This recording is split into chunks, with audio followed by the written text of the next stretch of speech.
Welcome back. Today we are going to be tearing apart our BorgWarner Tremec T5 manual transmission for our 1988 Ford Mustang. I've already noticed a couple of problems before we even start. It's not in the best of condition. Hopefully the interior looks better than the exterior, but we are already having trouble getting the bell housing off the transmission. We are going to take the bell housing off and then just start with the transmission tear down, and it's taken longer than expected. So we are going to get to work on this thing. Thanks for watching. This is our BorgWarner Tremec T5 transmission. I believe the tag on this tagged 1986 to 1989. And we are going to start trying to get it apart. As you can see, the bell housing is still on it, and the bell housing bolts have seen better days. I've already broken out the cheater bar and tried to break these things loose. Unfortunately, I can't get an impact wrench in close enough to really use it, so we're using a hand wrench for now. Hold it in. Had to go to some extremes. We couldn't get an impact on this thing. We were able to use an extension and a Torx head and a cheater bar. And this is what it's taken just to get the bell housing off.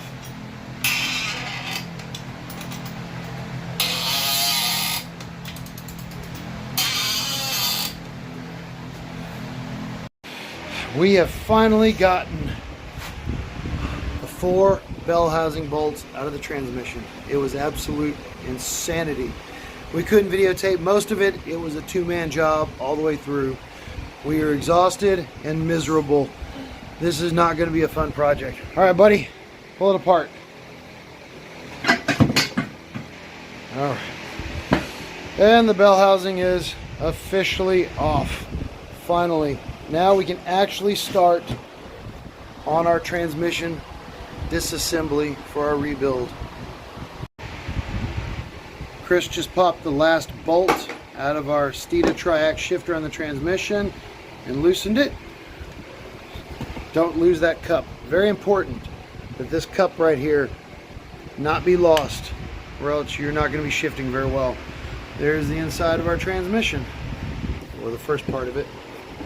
Oh, dirty in there, sludgy. We did not videotape it because it was being a horrible pain. We used a pin punch to punch out the pin that holds this portion of the transmission together. Now it should, in theory, just come out. Of course, it's not going to. All right. We had a little issue getting the shifter off.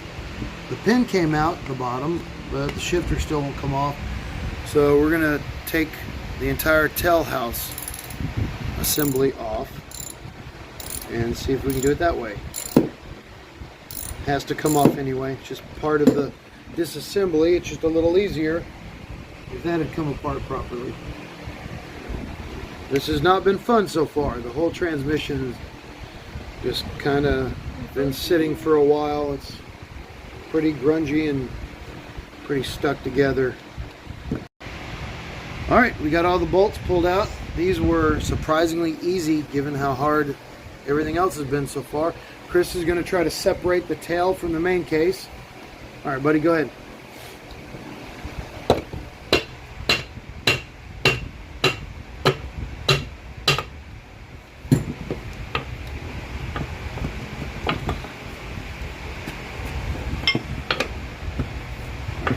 That might be that shifter stuck on there. All right, let's flip it back over and see if we can figure out what's going on with it.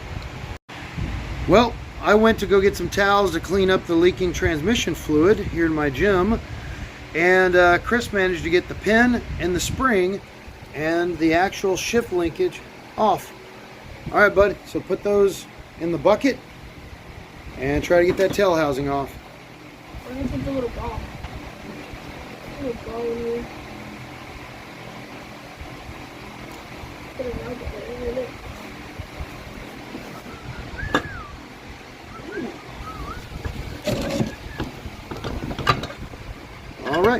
that is our transmission tail housing. Alright, Here's the ball. put it in the bucket, buddy. And here's our one of our exposed gear clusters. Alright, now we're going to move on and take off the top of the transmission with the shifter fork assembly underneath it. Alright, Chris removed all the top cover bolts.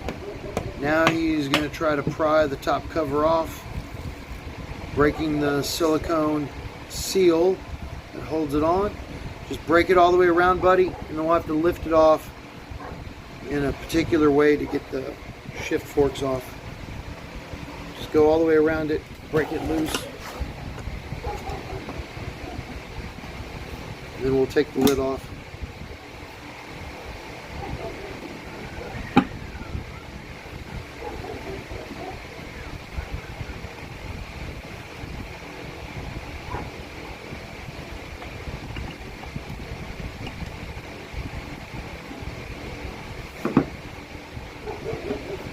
It's only going to come off one way. It's going to come off with the shift forks.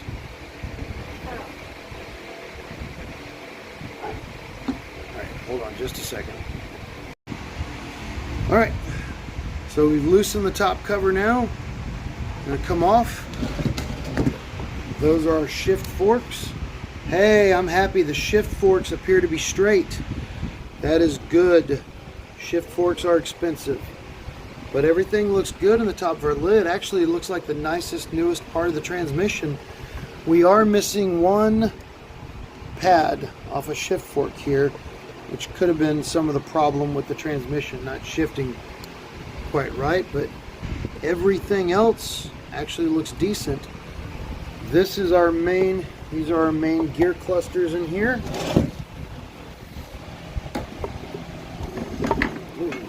Wanting to spin. There we go. Some of it's wanting to spin freely. Other parts of it are not. Not good. I was hoping to get a good look at all of our gears. But the teeth of the gears do look in pretty good shape. It doesn't look horrible. I was afraid there'd be some serious internal damage. Everything that I can see appears to be pretty decent. There's nothing missing off any of the teeth. There's no material. There's no parts floating around inside the transmission. Everything actually looks really nice in here. I'm guessing just some synchronizers, maybe a slider or two are damaged and need replaced.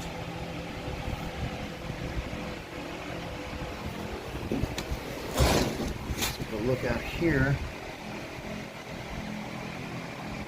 Yeah, all the teeth, all the gears look in good condition. All right, that's good news. Chris is now going to remove the input shaft cover. Bolts are stuck fairly well.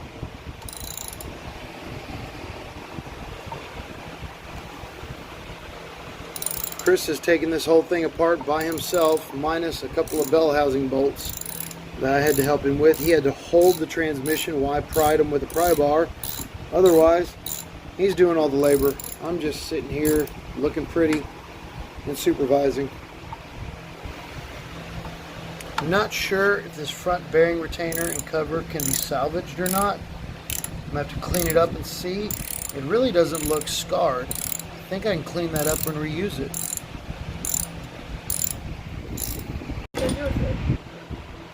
Tap it till it comes loose.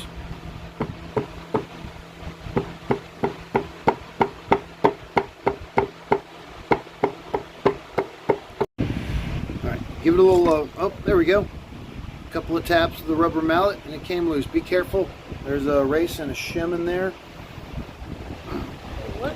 So, I just put that in the bucket. This is our front input shaft. Alright buddy, grab that input shaft and see if you can pull it off of there. There you go, be careful. There are going to be a couple of little parts that are going to come loose in there.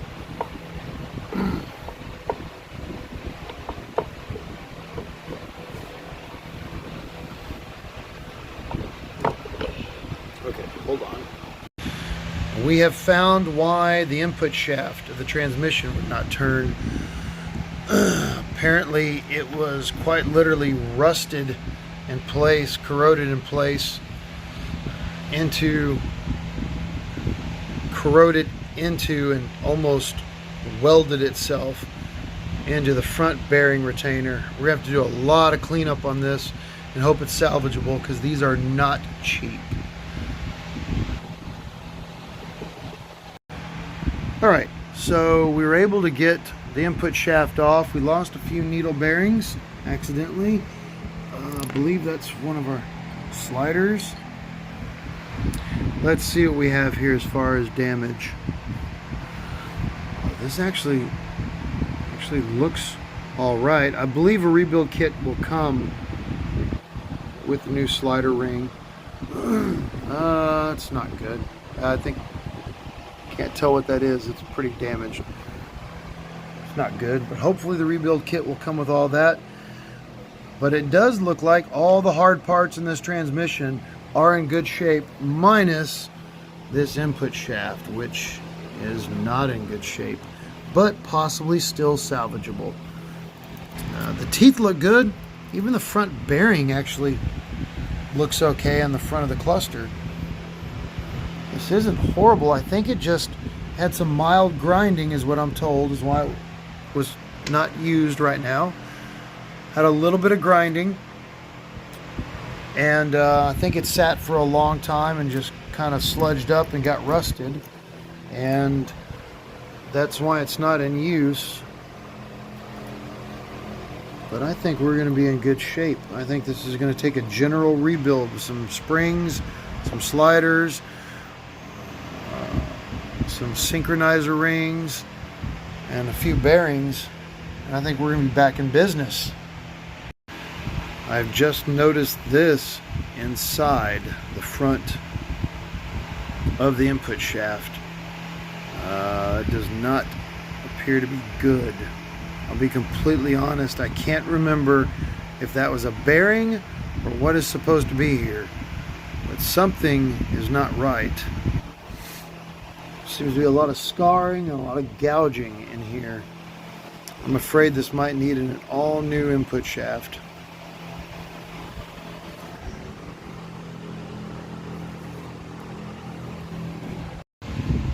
Chris is going to drive the pin holding the 5th gear fork out using a pin punch supported with a socket.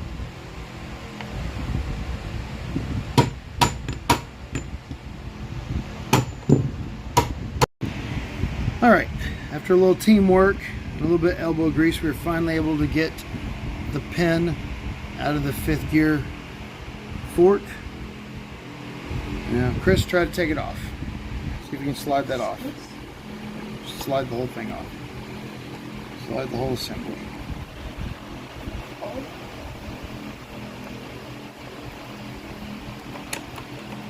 Alright, hold on. Alright, got a little ahead of myself. I've got to remove the snap ring in order to get the 5th gear fork off. Alright, let's see.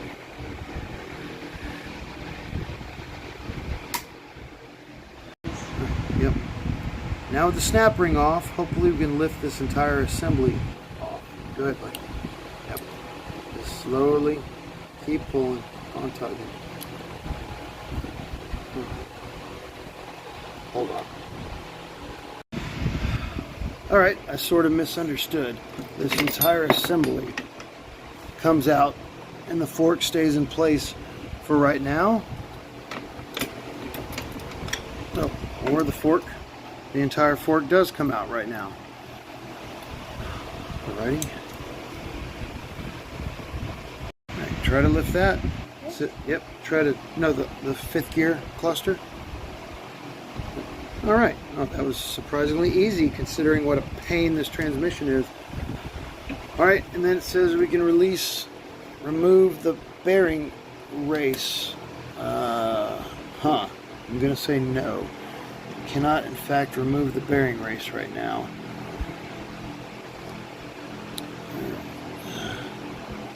Okay. All right, with a little rubber mallet, we were able to get the main bearing race off. Just slide it all the way up, buddy. All the way up and off. And now lay the transmission back down on its side or on its belly. No, other way, other way. Lay back down where we can open the front of it. All right, now we're gonna see if we can actually get the main gear cluster out. There's a little contradictory information here. Part of the book says we need to cut a piece, but I'm not seeing that as being an obstacle.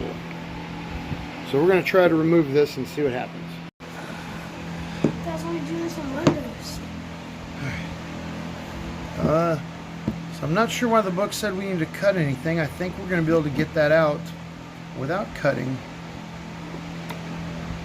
It appears that it will come out. Push it that way a little bit. Try to angle it out that way.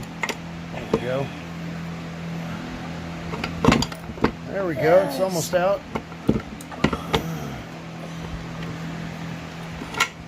Alright, push it forward a little more. You're hung on one tooth here. Push it that way. There we go. Yes. And alright. Here is one of our gear clusters. And again, I'm not sure that is normal wear on those teeth there. I'm gonna have to research that. They all look pretty uniform. They all look a lot alike, but something doesn't look correct here. These edges look a little worn. I'm not 100% sure. Like that on that one down there too. What? It looks like that on this. Yeah, that may be normal. I can't remember. They all look pretty uniform. I can't imagine them wearing that perfectly if that wasn't normal. It has been a long time since I've opened one of these transmissions up. Overall, the teeth actually look very beautiful. I'm starting to think this might have been rebuilt at some point with a new gear cluster. It looks really good. Even the slider rings look real good. Not really. Oh, there's one of our shift fork pads caught. Check that out. Shift fork pad caught in the gear cluster, which is probably why that wasn't shifting all that well. That might be one of the reasons. All right, we're gonna move on. Here you can see our main gear cluster that Christopher got out. Sadly, we do not have a press that we need to continue further disassembly of this right now. I'm not sure what I'm gonna do about that. I'm gonna look into what I need to do. And then Chris is removing the bolts right now to remove the counter set. It seems that we may need a press to disassemble it also, which is kind of depressing. I'm not sure what we're going to do there. Yes. Alright, we have our retaining plate off and our bearing race. If I'm reading correctly, it appears our next step is we're going to need to get a press in order to get, is that a mud dauber? Going to need a press to get this bearing off of this shaft in order to continue. So I don't think there's anything else we can do to the transmission today. I'm going to have to figure out an alternative or figure out where I can get a press and use a press and see what I can do to get this further apart. So I think that's going to be just about it. Well, we're back.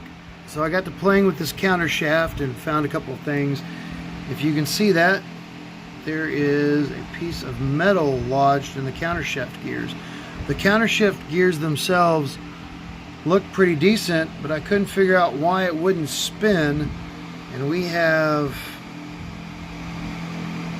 quite a bit of debris in here. This is probably why the transmission wasn't working correctly. It is very, very difficult to spin It appears that bearing is not engaging properly. It's going to be hard to tell for sure what's wrong with this thing until I can get a press and get these bearings off, but I can't tell if that's sludge buildup or if that is metal fragments in here. Let's see. Gross. Oh, apparently that's just sludge. I was afraid that some of these teeth were damaged, but I think they're just gummed up with a lot of crap from the bottom of the transmission. Found some metal fragments just free floating in here, but I don't think there's any actual damage to the shaft or the gearing itself. I think it's just debris and garbage on it. Let's see if we can get that. I'm not going to be able to get it out one-handed, I don't think. Can you get that, Chris? Can you? All right. Anyway, I think we really are done with the video now. Thanks for watching. All right, and we are done with the transmission for the day. There are parts strewn all at our feet. We're gonna do a little basic cleanup. This took about 3 times longer than I thought it would. It seemed every single piece of this thing was stuck in place. We weren't able to do everything we wanted to do. We've got to come up with a press to be able to get a couple of bearings apart so we can get the gear clusters the rest of the way before we can even start the rebuild. The good news is I don't think any actual gears are damaged except for maybe the input shaft. So I think I might be able to afford to actually rebuild it here pretty quick. Thanks for watching. Say bye, Chris.